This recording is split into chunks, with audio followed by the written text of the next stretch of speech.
talk about how I'm angry at all those people who said I should step down. That's not true. God bless you all, and may God protect our troops. Joe Biden just gave an hour-long speech at the Democratic National Convention, after being forced out as the Democratic candidate due to his cognitive decline. This speech was effectively his farewell speech, and at many times he comes close to tears, even breaking down. Let's take a look at his extremely interesting and emotional body language, and see what we can uncover. Thanks for that introduction, and for being my courageous heart, along with Hunter and our entire family. My dad used to have an expression, for real. He'd say, Joey, family is the beginning, the middle, and the end. And I love you all. Folks. And America, I love you.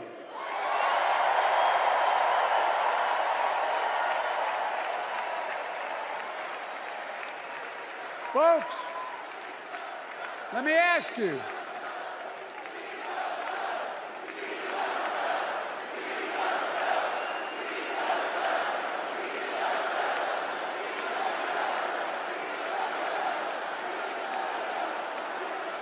When Biden says he loves America, he shows signs of muscle tension in the throat, which forces his voice to become tense for a moment. It's very faint but noticeable. This is the same urge responsible for the Glover sensation. It's caused by stress, which can be triggered by emotional arousal, likely due to the fact that he was forced to step down as the candidate. He was effectively kicked out as the leader of the very group he now addresses, so it's no wonder the stress is getting to him.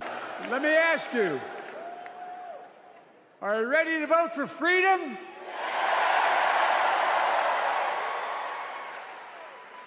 Are you ready to vote for democracy and for America?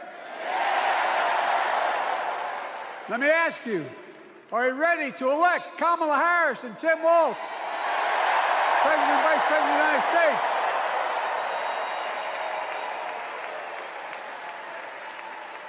My fellow Democrats, my fellow Americans, nearly 4 years ago, in winter, on the steps of the Capitol, on a cold January day, I raised my right hand and I swore an oath to you and to God to preserve, protect, and defend the Constitution and to faithfully execute the office of the President of the United States. In front of me, he begins to break down slightly here. As the emotions build up and he reflects on his time as president, the parasympathetic nervous system gets activated, which triggers a crying response. Not enough to form teardrops just yet, but it's very noticeable. We also hear the muscle tension in his throat. It's very noticeable, especially when he says United States. Holmberg, Hillman, and Perkel in 1988 conducted a study titled Measurements for the Investigation of Abnormal Voice Production, which found that abnormal voice production can be caused by people experiencing the effects of stress. The tense muscles around the throat cause airflow issues, resulting in a strained voice, which we see here. Again, it's only subtle, but very noticeable. In front of me was a city surrounded by the National Guard. Behind me, a Capitol just 2 weeks before had been overrun by a violent mob. But I knew then, from the bottom of my heart, that I knew now, there is no place in America for political violence. None. You cannot say you love your country only when you win.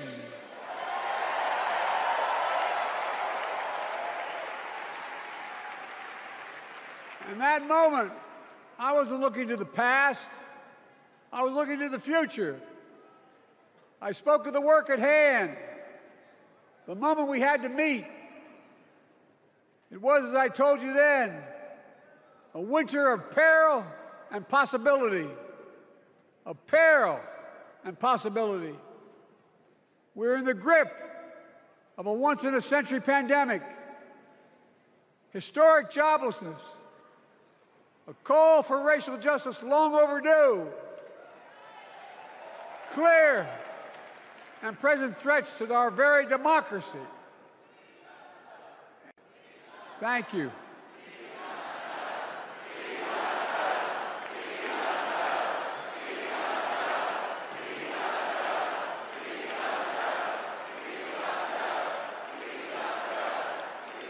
And yet I believed then, and I believe now, that progress was and is possible.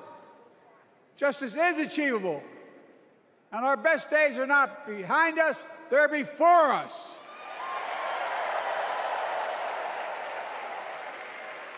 Democracy has prevailed. Democracy has delivered. And now democracy must be preserved. We can see that Biden is struggling to speak coherently here, although he's doing a substantially better job than he was doing recently in other interviews. When saying the best days are not behind us, he interrupts his speech with a pause. This is evidence of what's called lexical retrieval difficulties, often seen in patients with dementia. They struggle to locate the correct words, causing increased cognitive strain, which forces them to buy time to find the words. He does this a few times during the speech, and unfortunately does this frequently during many of his other speeches and interviews, hence the whole drama about his cognitive decline. You've heard me say it before. We're facing an inflection point, one of those rare moments in history when the decisions we make now will determine the fate of our nation and the world for decades to come. That's not hyperbole, I mean it literally. We're in a battle for the very soul of America. I ran for president in 2020 because of what I saw in Charlottesville in August of 2017. Extremists coming out of the woods, carrying torches, their veins bulging from their necks, carrying Nazi swastikas, and chanting the same exact anti-Semitic bile that was heard in Germany in the early 30s. Neo-Nazis, white supremacists, and the Ku Klux Klan, so emboldened by a president then in the White House that they saw as an ally. They didn't even bother to wear their hoods. Hate was on the march in America. Old ghosts in new garments, stirring up the oldest divisions, stoking the oldest fears, giving oxygen to the oldest forces that they long sought to tear apart America. In the process, a young woman was killed.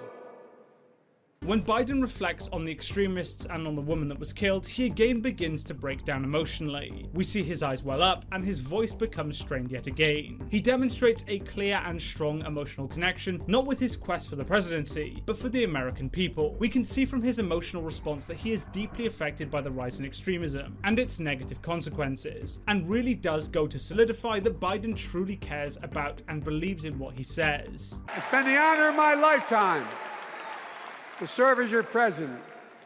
I love the job, but I love my country more.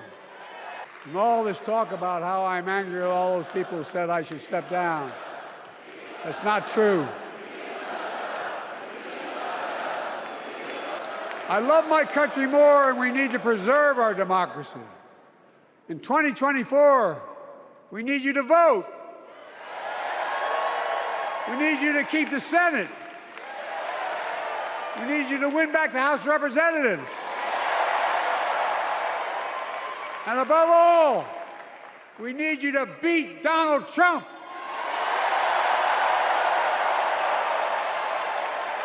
Selecting Kamala was the very first decision I made when I became our nominee. And it was the best decision I made my whole career. I've made a lot of mistakes in my career, but I gave my best to you.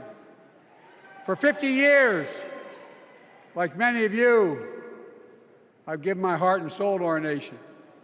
And I've been blessed a million times in return with the support of the American people. God bless you all.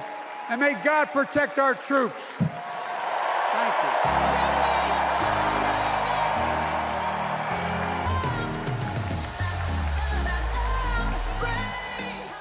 When he says that's not true, he instantly does the Glober sensation and swallows, indicating elevated stress levels. Anger can also cause an increase in stress, so it could be that he is in fact angry towards those who effectively forced him out, or more likely he's angry at the journalists who falsely claimed that he was angry at them. He gives off many more signs of vocal tremors that show he's going through a range of emotions, effectively saying goodbye. He's literally stepping down as the head of the most powerful nation on earth, because people in his party forced him to. Thank you so much for watching this video. If you did enjoy it, please be sure to hit the like button and subscribe for more content, and I'll see you in the next video.